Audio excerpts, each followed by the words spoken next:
Dear friends, we meet today for a special interview because my guest is a very special person and I'm very honored to have this interview. Known worldwide as the greatest chess champion in history, but his impact, as you already know, goes far beyond this chessboard. Over the past 2 decades, he has become a leading voice for democracy and human rights. He has a mission to warn us about the dangers of governments that take away people's freedoms and undemocratic leaders. My special guest for today is Mr. Garry Kasparov. Thank you so much for the honor of this interview. Thank you very much for inviting me. So you are here in Romania, everybody knows, for the Grand Chess Tour. Are there moments when politics can be compared with the chess game? And looking at the results we have so far after the first round of presidential elections, what do you think? Do Romanians know how to play the game of politics? Look, game of chess is just game of chess. You can learn a lot from the game of chess, but at the end of the day, it's a game played by the rules. When we do something else, whether it's making political choice or other decisions, we're not necessarily driven by the rules. So, moreover, we know that very often rules are just being broken, especially when you talk about countries where the democracy is not well respected. But still, the game of chess helps you to analyze your decisions. And that's why I think the objectivity is a very important element of being right and making good quality decisions. If you did something wrong, you have to understand the reason why. If you won, you should understand what your opponent did wrong, because next time the opposition will learn and they will come up with better strategy. So speaking about elections, whether it's Romanian elections, American elections, German elections, or anywhere in the free world. Of course, I'm talking about elections in the free world, not fake elections like in Russia or in countries like Russia, or Venezuela. So yeah. We have to recognize that people making choices based on their best intentions. They may not be equal to ours, but very often when we see the threat to democracy through means of democracy, we have to recognize that it happens because the existing structures, existing coalitions, acting politicians, they are not working in the interest of people according to people that's making this choice. And I feel always very uncomfortable of criticizing people's choice, even if I disagree with them. So I was not happy with Donald Trump's elections. Actually, I was one of the first back in 2015 writing about potential dangers of Trump's rise. But I don't understand why Americans voted for Trump, because the alternative was, for many of them, was worse. Today, many Americans believe that, maybe, we have to reconsider. But again, the choice was right. The Biden-Obama policies alienated so many Americans and created these conditions. I'm coming to Romania now. Yeah. We're jumping is so. We need the context. No. It's creating the context. Exactly, we're creating the context. So as for Romania, I understand what's happened in the first ballot, and it was very much reflecting what's happened, in Kansas elections that was won in the first round by Călin Georgescu. Yes. So people were fed up. And the fact is that the candidates supported by two major parties couldn't make it to the second ballot.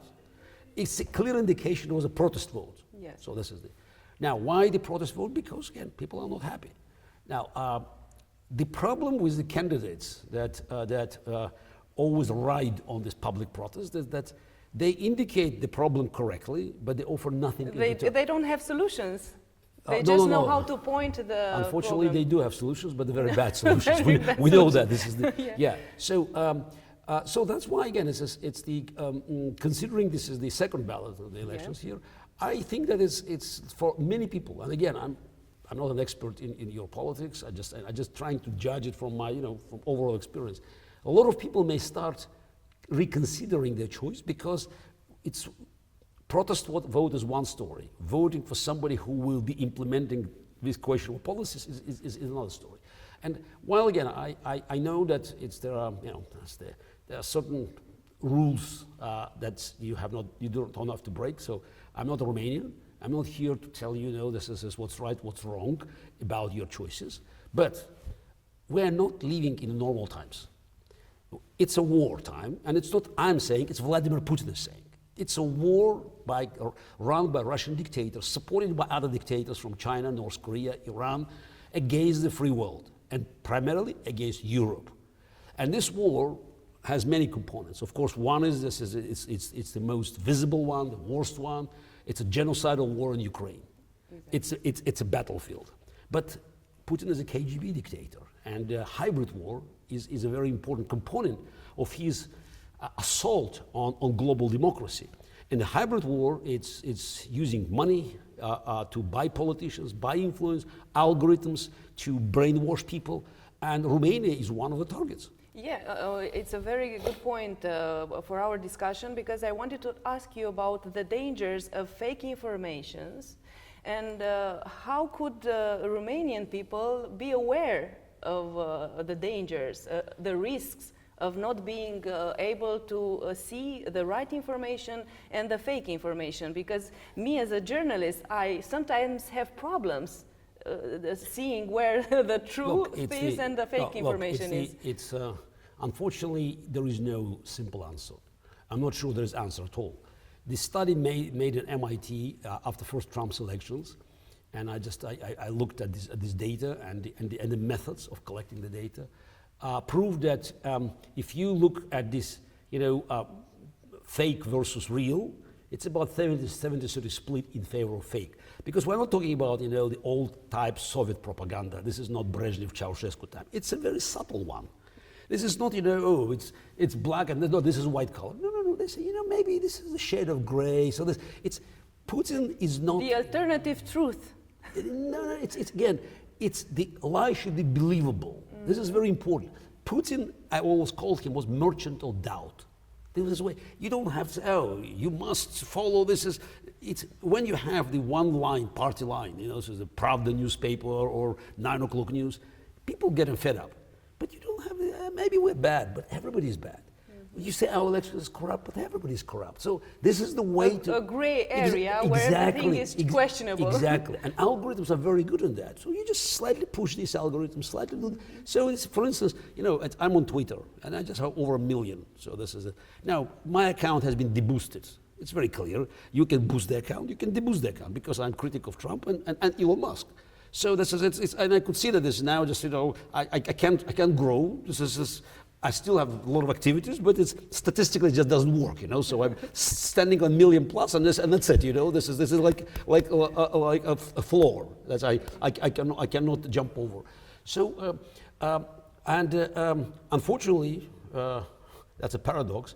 Technology that has been invented, designed, and produced in the free world has been very aggressively and effectively used by the other side to undermine the very, very values of the free world. So there is no way you can reject it and say, this is people are stupid. No, people are not stupid, because again, these lies are very subtle, and it's this little tuning. And the repetition is very important, because you see those false messages everywhere. Numbers, and they know how to create fake accounts. Putin has been doing it since 2004, 2005. They started in Russia, creating these troll factories, and it was something that we saw first, and we tried to warn the West, the free world. Nobody cared, because Putin had to make a choice when he decided to actually, just turn Russia into dictatorship.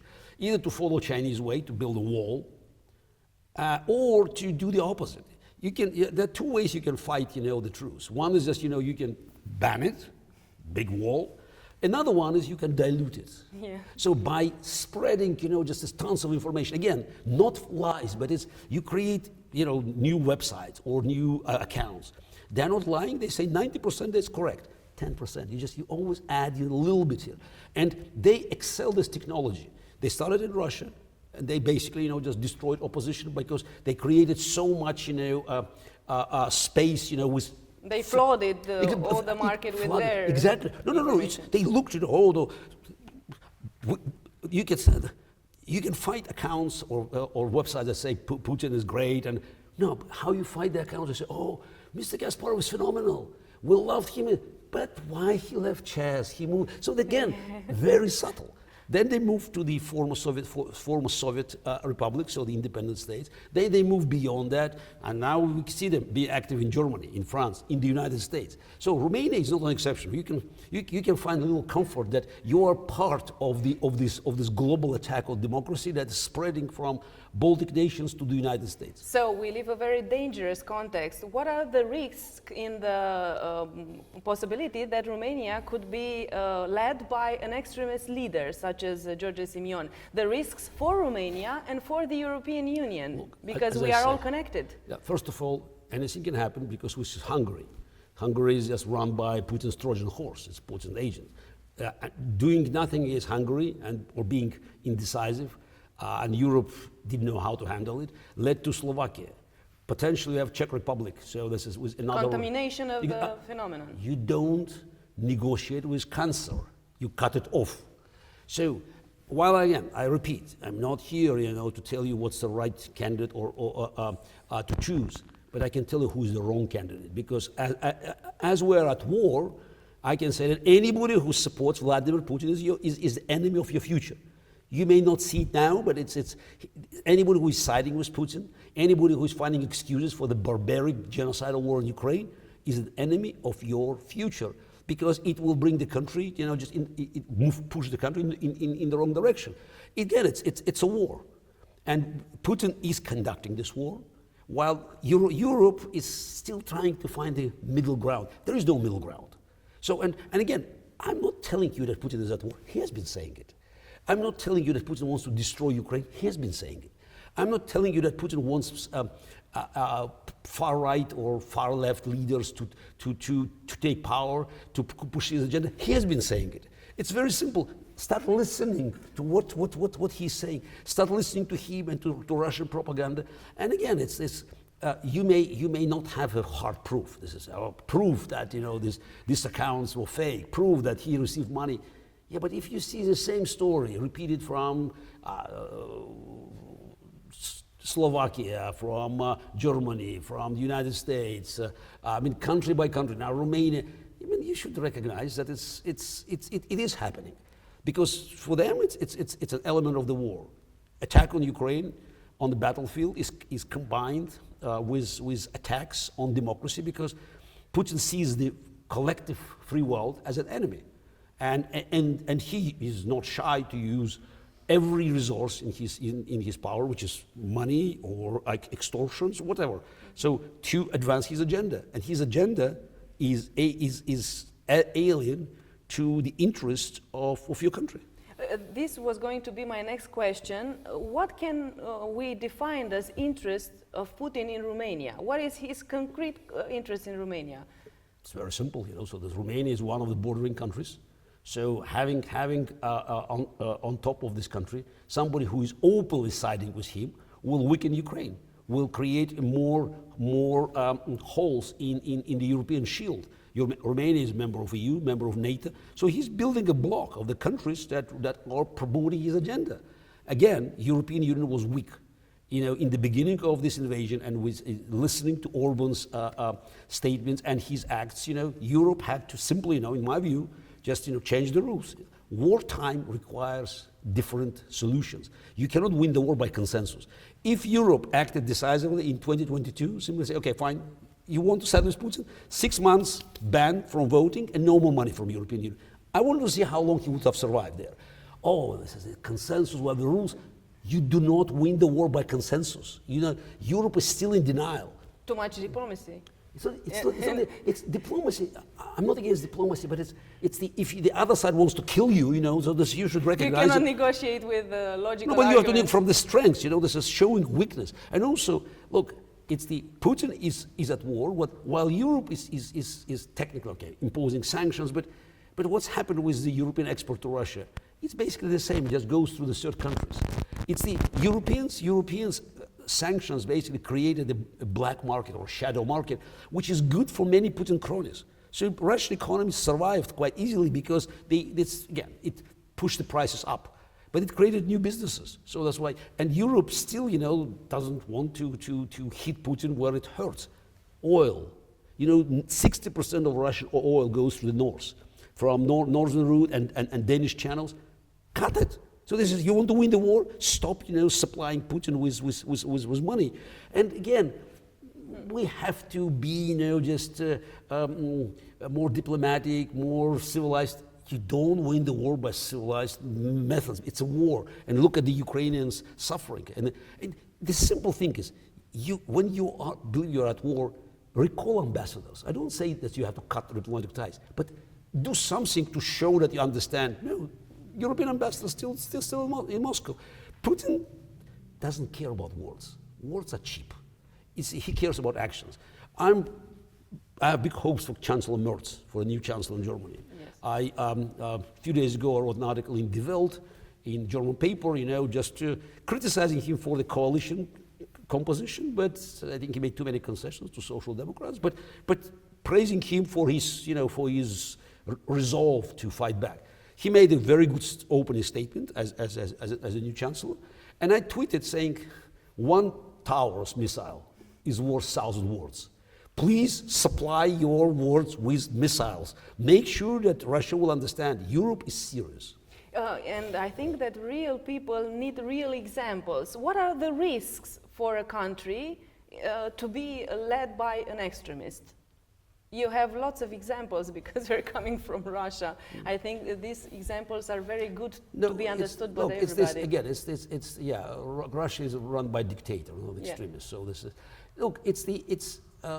there are times that require extreme measures, but the problem is not that your country is at risk of being run by an inexperienced extremist. The real risk is that Romania, under this kind of leadership, will be joining the pariah states that are siding with the other side. So do you want to follow Orban and Fico? Do you want to put your country just on backward? Because again, future is Europe, future is democracy. It's very clear. I mean, you look around the world, so even the technology we use, TikTok, where does it come from? From technology invented in the free world. Everything that we see around is invented by free people. The other side can copy, but not, come up with new ideas. So it's a prosperity. So who brings prosperity? Democracy. Is democracy perfect? No, absolutely not. Democracy is not an ultimate answer to all your problems, but it offers you a chance. Don't throw your chance, because you go the other way, you look, by the way, Hungary is corrupt like hell. Is corruption in Romania? Of course, corruption is everywhere. But it's what we see in the non-democratic countries, or countries that are so-called illiberal democracies. Yes. Its corruption becomes public. They're just proudly, Orban's family is benefiting openly. So nobody's hiding the fact. He is on the Russian payroll, and other dictators, they all benefit from impunity. So at this time, and I know it's tough. Again, people had years of frustration. And again, their frustration are well earned. So because clearly, again, it's a failure of governing coalition that did nothing. Okay, it's a wake-up call, but by waking up, don't throw everything, just out of the window. So if you have some, just problems in your apartment, you don't have to burn it. So this is, yes, you can definitely. Maybe you can do some, refurbishing. It's a very good example. Exactly. Don't burn the country. But don't burn your whole house, So this is this. Yeah, it's maybe not comfortable, and this is some, you have some problems with the windows, and maybe just with the floor, with the ceiling. Start repairing it. And what would you say to young people that are so frustrated with the traditional politicians that can turn to extreme ideas? Look, just learn history. So this is, I've no doubt that the Germans in 1932 had plenty of reasons to be unhappy with Weimar Republic. It was not a reason to vote for Hitler and communists. By the way, just remember that in 1932, 37% of Germans voted for Hitler, 60% for communists. So which means 53%, more than half of Germans rejected democracy. So don't go to extremes, because extremes will make things worse. They are right by pointing out the problem, but the problem is just, it just doesn't go away, because, the solutions that they're bringing in could make them much worse. Again, it's not I'm saying, simply the history tells you that. I mean, just for instance, look at the United States. So this is Trump made big statements.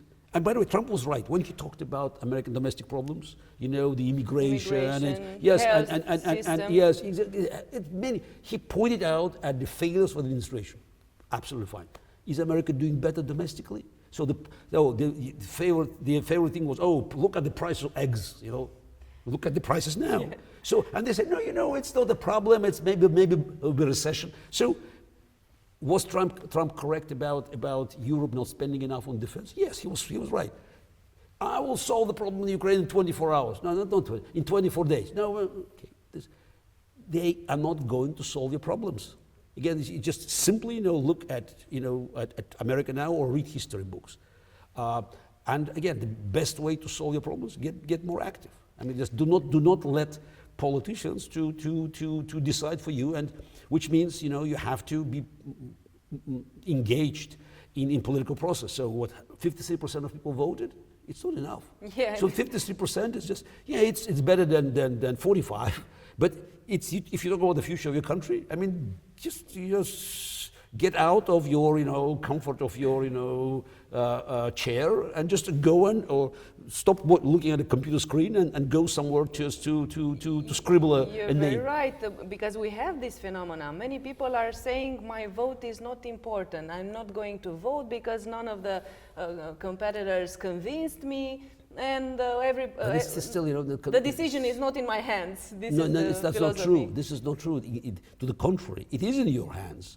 So because you can vote. And by the way, you know, if you don't vote because you think it's not in your hands, you will end up like in Russia and China, where your vote is irrelevant. So this is enjoy, you know, or just be proud that you can actually make a change, because you can put a name, whatever the name you put in, it's your choice. And you know what was a fundamental difference between Russia and Ukraine was that in 1994, Boris Yeltsin, whose popularity was just, you know, hitting the floor, so was very unpopular, started a war in Chechnya, and his corrupt entourage decided to keep him in power at any cost. And Russia moved in the wrong direction, where the issues of power has not been decided by people. At the same time, Ukraine, that was, it's just very close to Russia by any standard, had presidential elections, and the first president of independent Ukraine, Leonid Kravchuk, lost elections to pro-Russian candidate, by the way, Leonid Kuchma, and walked away. Ukraine experienced something that Russia never experienced after the collapse of the Soviet Union, a peaceful transit of power, very important thing.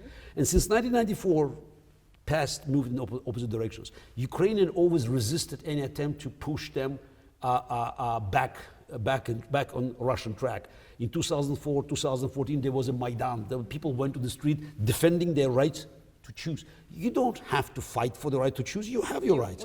So use them. Use them. Just go there and just, you know, it's again your choice. Your choice. You know, will decide the future of the country.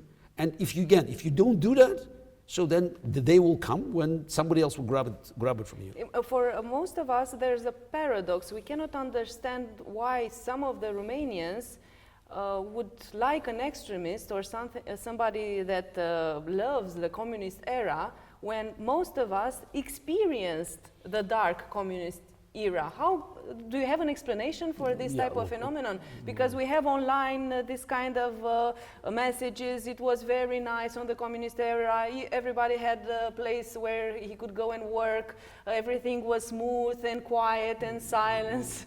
Look, first of all, you always have people that share extremist ideas. It's in any country, whether it's the United States, whether it's Great Britain, whether it's France and Germany. Any country has its share of extremism, a share of glorification of the past, nostalgia. So and again, it's mythology. Yes, it's the make America great again. So this America was great, it's still great in my view. So it's this something that we miss something. There's something, you know, there was a golden era that is just we have to return. So that's a mythology. It sounds great. It just has no real meaning. Question is whether people who are promoting these kind of ideas can get into power. So, we just have to just simply point out the historical facts. I mean, this is again, historical lies. They always create, these illusions. For instance, today is May 9th. I grew up in the Soviet Union, and I think it's Romania the same. I'm not sure, but it's the May 9th was a fake a victory day, because Stalin hated the May 8th as a victory day that was run by Americans and Brits. So that Eisenhower was just presiding over the signing. And he decided to create his own victory day. So that's why, for me, as a Soviet kid, May 9th was a victory day, though then later I learned that the war actually was over, one day earlier. So there's so many lies. And again, we can spend days and days talking about these lies, but unfortunately, some people, they are, by being frustrated by what's happening today, they look at the window, they don't like it, and they just, they say, oh, maybe long time ago, so things were better. You just have simply to point out, this is Romania under Ceausescu was a very brutal dictatorship. Exactly. Do you see the bright light of peace, the end of the war, being a perspective, No. realistic perspective? No. Why? Well, because again, the war ends when you eliminate the main reason for the war. The reason for the war was Putin's dictatorship, and it's still there. And again, I'm not trying to convince you, just because I think so. It is just simply follow what he has been saying. Putin's goal was, is, and will be to destroy Ukrainian statehood. That's official goal. In Putin's global map, Ukraine doesn't exist. Ukrainian nation doesn't exist. Again, they simply just saying that, and they've been acting just to fulfill their the plans. Every day on Russian television, you have this campaign, never ending campaign of hatred, and basically saying Ukraine is just it's a fake. So Ukraine should be divided between Russia, Poland, Hungary, Slovakia. So this is a fake state, and Ukrainian nation must be assimilated in Russian. So tens of thousands of Ukrainian kids being kidnapped and so-called re-educated to become Russians. So Putin is very consistent in trying to erase Ukraine from the map. So how are you going to negotiate? So there is no middle ground. And also, Ukraine is one of the elements of the Putin's war, because the entire Russian society today, from the top of the government to a kindergarten, you could look at the pictures of kids, 3-4 years old, already being forced to or just being put in this military uniform. So it's a giant war camp. Every layer of Russian society, economy, culture, propaganda, finance, it's all war-oriented. Yeah, but what are the Russians think about all of this? You have a very strong voice, and we admire you for this, but not so many strong voices from Russia, because like in any other dictatorial regime, everybody is afraid of the power of the dictator. Look, we never had a majority of Russians standing just on our side. At the beginning of this full-scale invasion in 2022, you may assume that probably 15%, 20% of Russians, they were against the war on moral grounds. I don't think many supported, maybe 1/3 supported the war. Many just, the majority was sitting on the fence, okay, waiting. Unfortunately now it's 4 years of fourth year of the war, and for many Russians it's just, so what you can do? So I'm not there just to find an excuse for those who are working for Putin. The problem is Europe and the United States, but here is predominantly Europe, failed to come up with any plan. You have millions of Russians who would share, my views, where they can go. So we have been suggesting, I say we, myself, Michael Khodorkovsky, and our allies, from the very beginning, just to have a document that had, just a declaration that we prepared, that had 3 main components.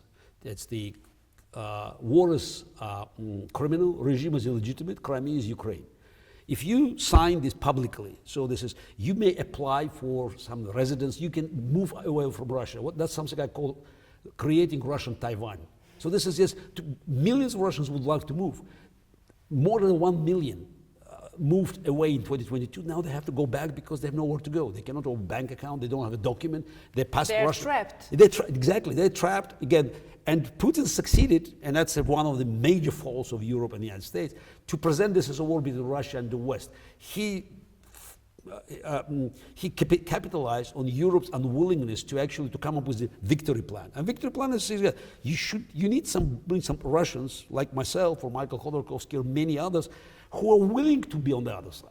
So to win the war, you have to, just follow what Putin is doing. He's trying to weaken the resolve, whether it's a battlefield or technology or elections. Putin's resources on the battlefield, not unlimited, but huge, manpower. Brain, not so much. The brain drain could be a big danger. But to take away brains from Russia, you have to offer something. So if West, free world, had policies, probably you would already have 1 million people who are now doing this as drones, missiles, banking, finance, so that's engineering, to get out. But again, come up with a policy. And policy is simple. The war will not end until Putin regime is defeated. And we also have to offer a hope for future of Russia by killing the idea of the empire. The virus, imperial virus, is something that is deep down in the Russian mind. And the only way to kill it is to illustrate that empire is dead. Nothing short of Ukrainian flag and Sevastopol can accomplish it. Are you afraid? Because we know how hard it is to be an opponent of Putin's regime. Would it help? Am I feel comfortable? Not so much, but... do you sometimes feel the danger of being so open about your opinions? But I can't do otherwise. I grew up in the Soviet Union, my education, just was very much based on the old dissident formula. So do what you must and so be it. So, and I have to say that I have better...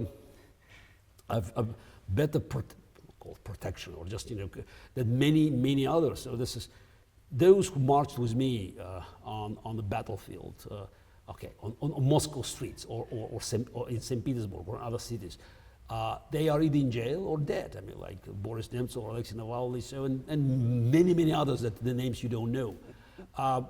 I have to continue. It's what else? What choice do I have? Do you think we have a lack of models and leaders in the free world and generally in the world? Because I think it's one of the reasons we have this kind of, extremist wave gaining public.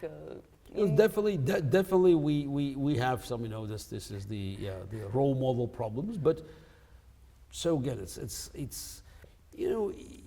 like a chicken and egg.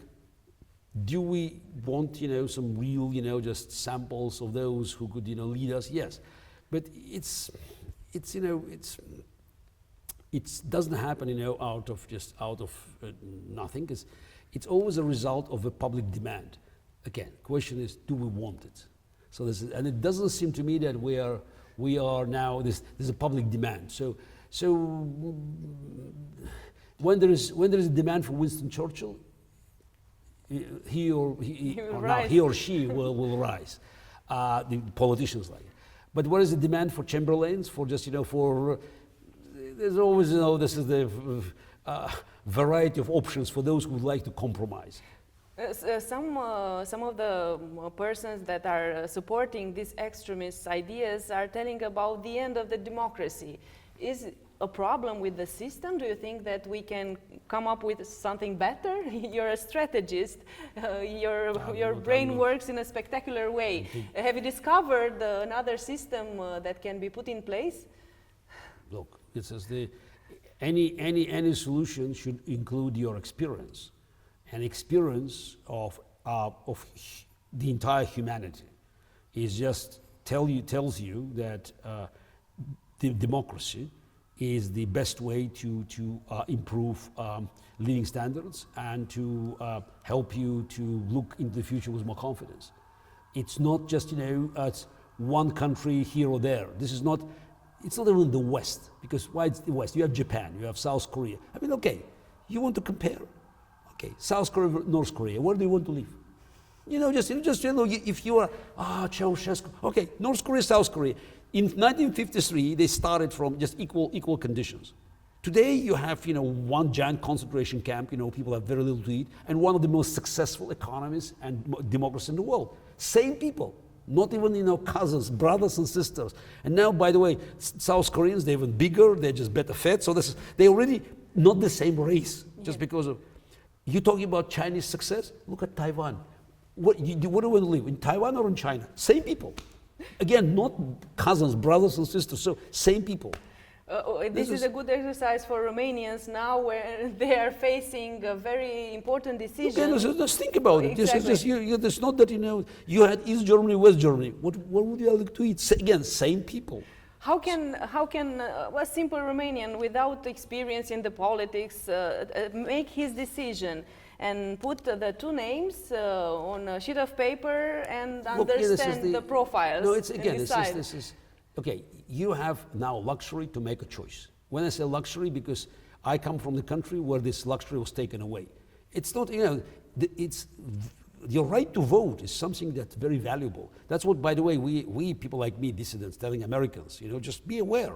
So just this is not automatic. So they don't have the experience of the communist era. Ronald Reagan, taught us that democracy is never more than one generation away from extinction, which means every generation should earn its rights for democracy. So before you make your final choice, just think, will this candidate offer me the choice next time? Are you sure that this candidate and his policies will offer you the chance to vote and to decide whether he or she is good or bad next time? So this is number one priority, especially when you have a candidate who is supporting dictators like Putin, who's saying it's a role model, and you know exactly what's happening in Russia. Do you value your rights to choose?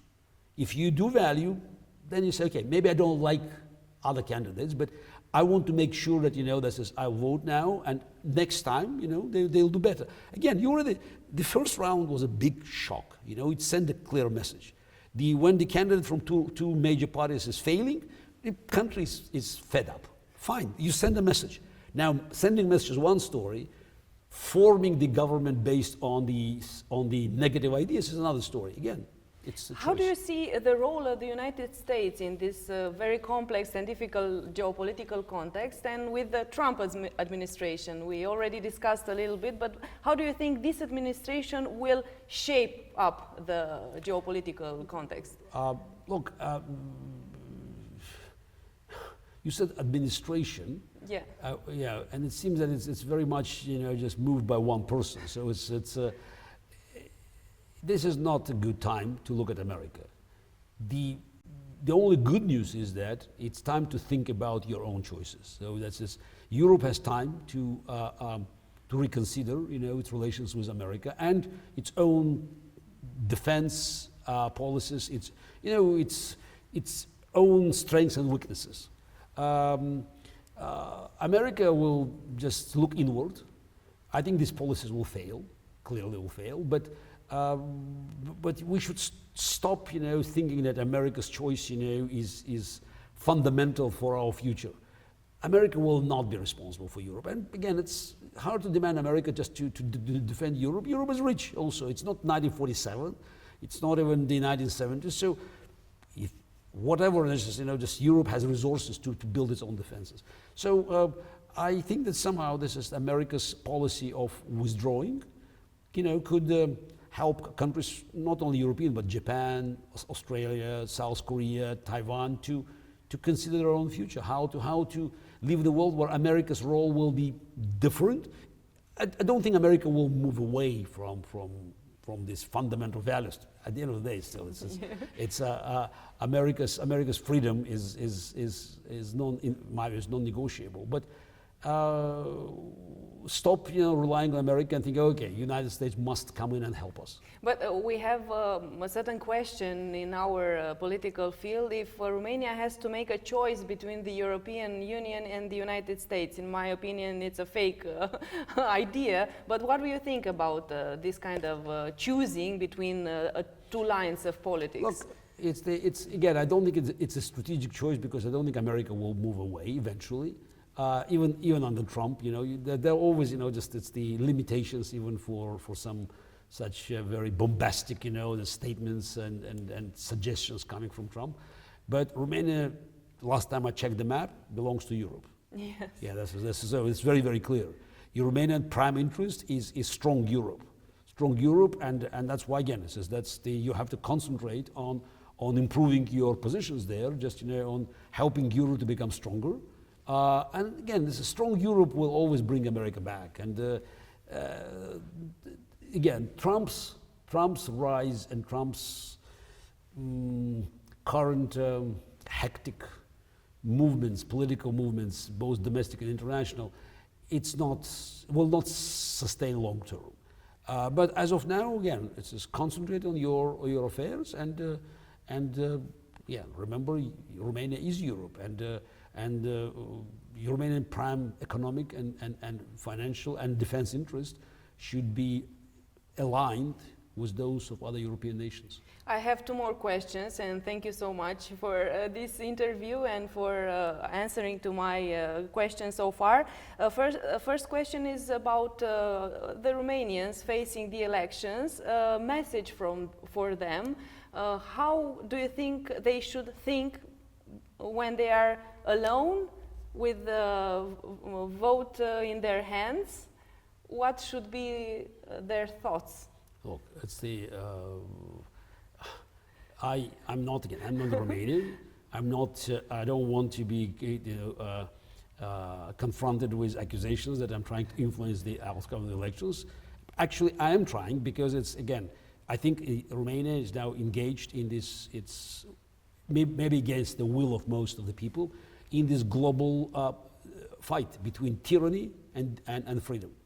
And any candidate who is supporting tyranny, even with some sorts of maybes, but supporting tyranny, eventually will threaten your future.